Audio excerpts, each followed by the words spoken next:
Good morning YouTube. നല്ല ഒരു പ്രഭാതത്തിലേക്ക് സ്വാഗതം.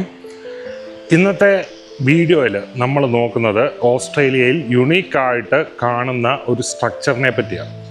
എന്താണെന്നല്ലേ? Let's get into the show show.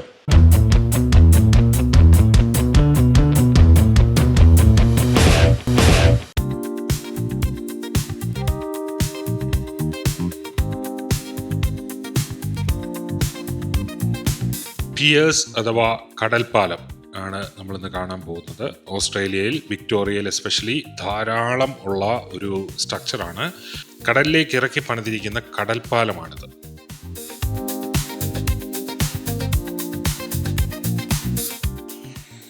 ഇതുപോലുള്ള പിയേഴ്സ് വിക്ടോറിയയിൽ എല്ലായിടത്തും കാണും. വിക്ടോറിയൻസ് ഏറ്റവും ഇഷ്ടപ്പെടുന്ന, അല്ല ഓസ്ട്രേലിയൻസ് ഏറ്റവും ഇഷ്ടപ്പെടുന്ന ഒരു റിക്രിയേഷണൽ സ്പോട്ടാണിത്.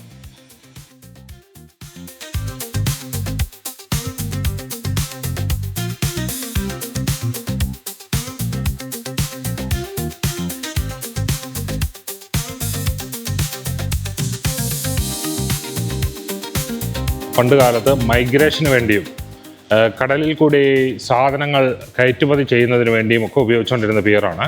പക്ഷേ ഈ കാലങ്ങളിലും പുതിയതായി ഇവർ പിയർ ഉണ്ടാക്കുന്നുണ്ട്. എന്തിനാണെന്നറിയാമോ? സാധാരണഗതിക്ക് ഓസ്ട്രേലിയൻസ് ഏറ്റവും ഇഷ്ടപ്പെടുന്ന ഒരു കാര്യമാണ് ഫിഷിംഗ്, അല്ലെ ബോട്ടിംഗ്, അല്ലെ കയാക്കിംഗ് എന്നൊക്കെ പറയുന്നത്.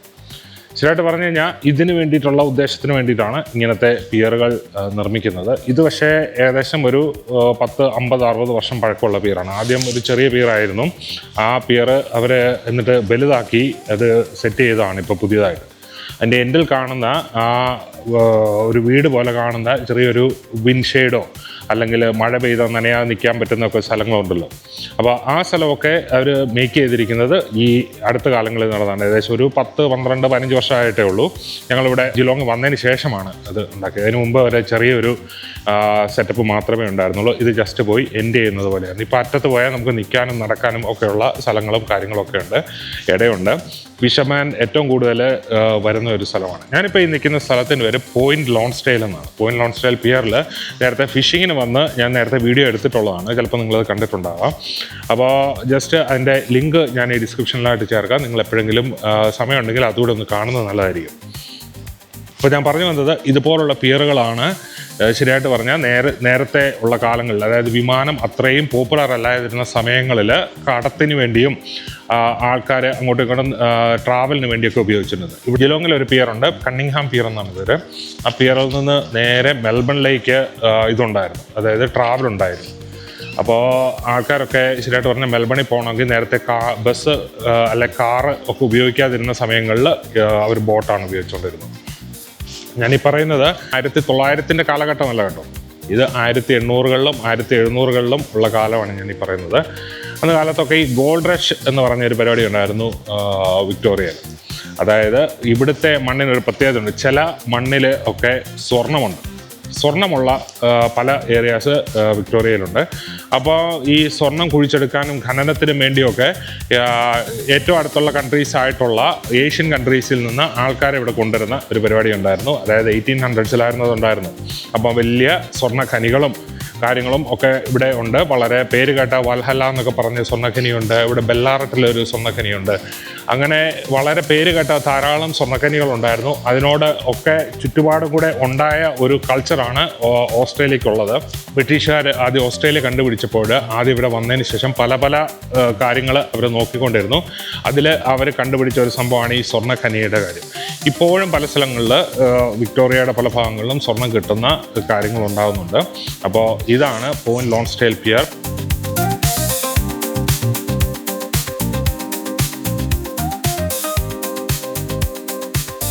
അപ്പോൾ ഞാൻ പറഞ്ഞു വന്നത് വളരെ വലിയ നഗരങ്ങളിൽ തമ്മിലുള്ള ചരക്ക് ഗതാഗതത്തിന് വേണ്ടി ഏറ്റവും അധികം ഉപയോഗിച്ചുകൊണ്ടിരുന്ന പോർട്ടുകൾ, അതായത് തുറമുഖങ്ങളുടെ ചെറിയൊരു പതിപ്പാണ് ഈ പറയുന്ന പിയറുകൾ എന്ന്.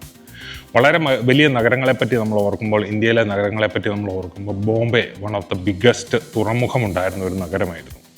ബോംബെക്ക് ആ പേര് വന്നത് എങ്ങനെയാണെന്ന് നിങ്ങൾക്കറിയാമോ? നമുക്ക് നോക്കിയിട്ട് തിരിച്ചു വരാം. നിങ്ങൾക്കൊരു കാര്യം അറിയാമോ? ബോംബെ അല്ലെങ്കിൽ മുംബൈ എന്ന് പറയുന്ന നഗരത്തിന് എങ്ങനെയാണ് പേര് കിട്ടിയെന്നറിയാമോ? നമുക്കറിയാം, മുംബൈ എന്ന് പറയുന്നത് മഹാരാഷ്ട്രയുടെ തലസ്ഥാനമാണ്. ബോംബെ എന്ന പേരിലാണ് നേരത്തെ അറിയപ്പെട്ടിരുന്നത്. ബോംബെ എന്നുള്ള പേരിൻ്റെ അർത്ഥം എന്ന് പറയുന്നത് നല്ല ഉൾക്കടൽ എന്നാണ്. അതിൻ്റെ മൂലപദം എന്ന് പറയുന്നത് ബൊംബായും എന്ന് പറയുന്ന ഒരു പോർച്ചുഗീസ് പേരിൽ നിന്നാണ് വന്നിരിക്കുന്നത്. എങ്ങനെയാണ് പോർച്ചുഗീസ് പേരവിടെ വന്നത്? ശരിയായിട്ട് പറഞ്ഞു കഴിഞ്ഞാൽ ഇത് ഗുജറാത്ത് രാജവംശത്തിൻ്റെ കയ്യിൽ നിന്ന് പോർച്ചുഗീസുകാരെ യുദ്ധം ചെയ്ത് പിടിച്ചെടുത്ത ഏരിയയാണ്. അതിനുശേഷം 1662 ഇത് ബ്രിട്ടീഷുകാരുടെ കയ്യിൽ വന്നു ചേർന്നു. അതായത് ചാൾസ് രണ്ടാമൻ രാജകുമാരൻ പോർച്ചുഗീസ് രാജകുമാരിയെ കല്യാണം കഴിച്ചപ്പോൾ അവർക്ക് കൊടുത്ത സ്ത്രീധനമായിട്ട് കൊടുത്തതാണ് ഈ നഗരം. എന്താല്ലേ? 1996 ഇതിന് മുംബൈ എന്ന് പേരായി. അത് ചിലപ്പോൾ നിങ്ങൾക്ക് ചിലർക്കെങ്കിലും അറിയാമായിരിക്കും. മുംബ ദേവി എന്ന് പറയുന്ന ദേവിയുടെ പേരും അതിൻ്റെ കൂടെ ആയി അമ്മ എന്നുള്ള പേരും കൂടെ ചേർത്തിട്ടാണ് മുംബൈ എന്നുള്ള പേര് അവിടെ വന്നത്. അപ്പോൾ നാളെ ബോംബെ അല്ലെ മുംബൈ എന്ന് കേൾക്കുമ്പോൾ ഇതിൻ്റെ ചരിത്രത്തെ പറ്റി ഓർക്കുമല്ലോ. ഇവിടെ ഇപ്പോൾ സന്ധ്യയായപ്പോൾ ഞാൻ ഓർക്കുമായിരുന്നു, നിങ്ങൾ കേട്ടിട്ടുണ്ടോ മൂവന്തി, ത്രിസന്ധ്യ എന്നൊക്കെ പറഞ്ഞിട്ടുള്ള വേർഡുകൾ? എല്ലാം അർത്ഥം ഒന്ന് തന്നെയാണ്. എൻ്റെ അർത്ഥം എന്നാണെന്നറിയാമോ? അറിയാമെങ്കിൽ കമൻ്റായിട്ട് കുറിക്കുക, അല്ലെങ്കിൽ നമുക്ക് നാളെ നോക്കാം. അപ്പോൾ നമുക്ക് വീഡിയോയിലേക്ക് തിരിച്ചു പോകാം. അപ്പോൾ ബോംബെ പോലെ ഒരു തുറമുഖ നഗരത്തിന് മുംബൈ എന്നും ബോംബെ എന്നും ഒക്കെ എങ്ങനെയാണ് പേര് വന്നതെന്ന് നമ്മൾ മനസ്സിലാക്കി. ഇതുപോലുള്ള പേരുകൾ വളരെ കൗതുകകരമാണ്. നമ്മൾ കാണുന്നതും മനസ്സിലാക്കുന്നതും പല സ്ഥലങ്ങൾക്കും പേര് വന്നത് ഇതുപോലെ കൗതുകകരമായ കാര്യങ്ങളാണ്.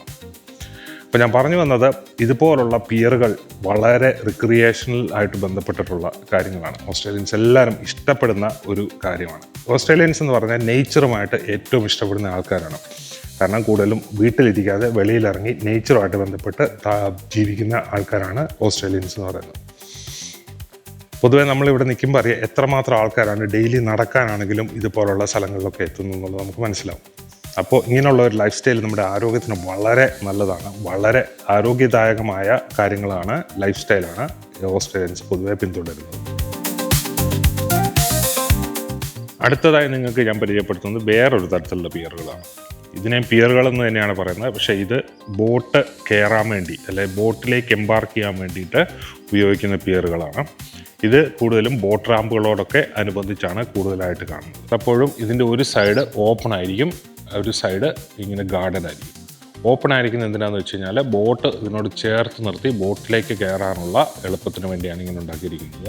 ലാഡേഴ്സും ഇവർ മേക്ക് ചെയ്ത് വെച്ചിട്ടുണ്ട്. ഓരോ ദൂരത്തിനനുസരിച്ച് ലാഡർ വെച്ചിട്ടുണ്ട്. കാരണം എന്തെങ്കിലും കാരണം വെച്ചാൽ വെള്ളത്തിൽ പോയാൽ വെള്ളത്തിൽ വീഴുമെല്ലാം ചെയ്ത് കഴിഞ്ഞാൽ നേരെ കയറി വരാനുള്ള എളുപ്പത്തിന് വേണ്ടിയിട്ടാണ് ഈ ലാഡേഴ്സ് ഉണ്ടാക്കിയിരിക്കുന്നത്. നിലം എന്ന് പറയുന്നത് പ്രത്യേകതരം മെറ്റീരിയൽ കൊണ്ടാണ് ഉണ്ടാക്കിയിരിക്കുന്നത്. ഇരുമ്പ് കമ്പികൾ പാകിയിട്ട് അതിൻ്റെ മുകളിൽ ഒരു തരം മെറ്റീരിയൽ അടിച്ച് സിമെൻറ്റ് പോലെ ഒരു സാധനം അടിച്ചിട്ടാണ് ഇത് ഉണ്ടാക്കിയിരിക്കുന്നത്.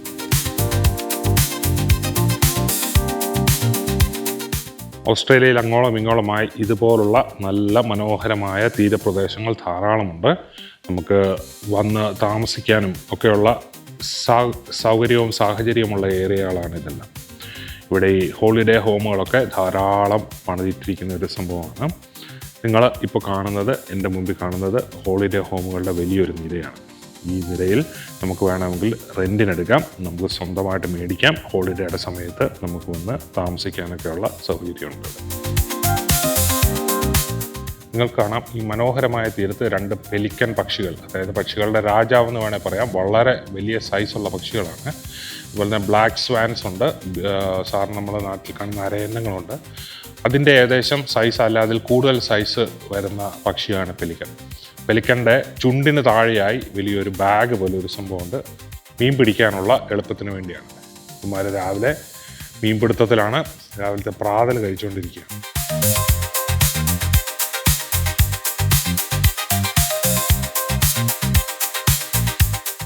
അപ്പോൾ ഇന്നത്തെ വീഡിയോ ഇവിടെ അവസാനിക്കുകയാണ്. ഈ വീഡിയോ നിങ്ങൾക്ക് ഇഷ്ടമായെന്ന് വിചാരിക്കുന്നു. അടുത്ത ഒരു വീഡിയോയുമായി നാളെ ഞാൻ വരുന്നതായിരിക്കും. അതുവരെ സന്തോഷമായിരിക്കുക, ആരോഗ്യമായിരിക്കുക. See you on the next one.